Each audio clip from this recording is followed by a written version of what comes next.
Hi friends, welcome to Princess Creation. இன்னைக்கு நம்ம சேனல்ல பார்க்க போறது என்ன அப்படினு பாத்தீங்கன்னா ரெண்டு பொருளை வச்சு நம்ம ஐஸ்கிரீம் மேங்கோ ஐஸ்கிரீம் எப்படி செய்யறது அப்படிங்கறத இன்னைக்கு நம்ம பார்க்க போறோம். இப்போ வாங்க फ्रेंड्स வீடியோக்குள்ள போலாம்.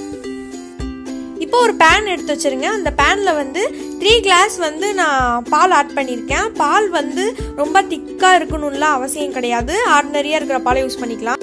இப்போ நான் இதுல 8 ஸ்பூன் வந்து சுகர் ஆட் பண்ணிருக்கேன். ஒரு கிளாஸ் பாலுக்கு வந்து 2 டீஸ்பூன்ங்கற மாதிரி கணக்குக்கு போட்டுட்டு எக்ஸ்ட்ரா ஒரு 2 ஸ்பூனுமே ஆட் பண்ணிருக்கேன். உங்களுக்கு சுகருக்கு தகுந்த மாதிரி எக்ஸ்ட்ரா போடுறதுனால நீங்க போட்டுக்கோங்க. இப்போ நல்லா பால் சூடாகணும், அது வரைக்கும் வெயிட் பண்ணுங்க.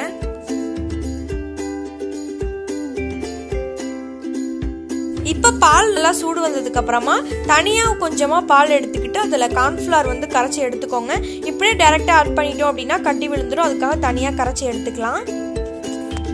கார்ன்ஃபிளவர் தான் ஆட் பண்ணணும்னு கிடையாது. கார்ன்ஃபிளவர் ஆட் பண்ணலாம், மைதா ஆட் பண்ணலாம், கோதுமை மாவு கூட ஆட் பண்ணலாம். இதுல நீங்க எது வேணாலும் ஆட் பண்ணிக்கோங்க. நல்லா மிக்ஸ் பண்ணிட்டு இதுலயும் கட்டி விழுகாம நல்லா கரைச்சிருங்க. கரைச்சிட்டு இப்ப நம்ம இதை வந்து அந்த பால்ல ஆட் பண்ணிக்கலாம். இப்போ இதையும் நல்லா மிக்ஸ் பண்ணி விடுங்க. கொஞ்சம் லைட்டா சுண்டி வர மாதிரி இருக்கும் பால். அந்த அளவுக்கு வரைக்குமே நீங்க மிக்ஸ் பண்ணிக்கிட்டே இருங்க. இப்போ பாருங்க பால் நல்லா சுண்டி வந்துருச்சு. இந்த லெவல் இருக்கும் போது நாம ஆஃப் பண்ணி இதை தனியா எடுத்து வச்சிடலாம்.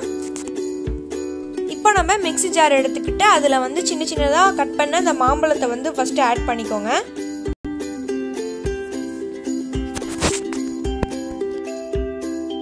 இப்போ நம்ம வந்து அந்த மில்க் மிக்ஸ் ரெடி பண்ணோம் இல்லையா, அதை வந்து இதில் ஆட் பண்ணி இப்போ நம்ம இதை மிக்ஸி ஜாரில் போட்டு நல்லா அரைச்சி எடுத்துக்க போகிறோம்.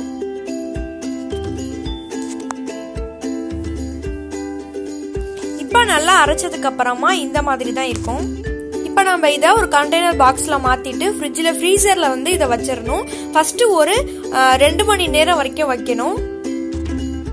2 மணி நேரத்துக்கு அப்புறமா எடுத்து லைட்டா கட்டியானதை திருப்பி மிக்சியில போட்டு நம்ம அடிச்சு எடுத்து அதுக்கப்புறம் ஒரு 8 ஹார்ஸ் போல வச்சிருங்க. 8 ஹார்ஸ்க்கு அப்புறமா எப்படி இருக்குன்னு பாருங்க.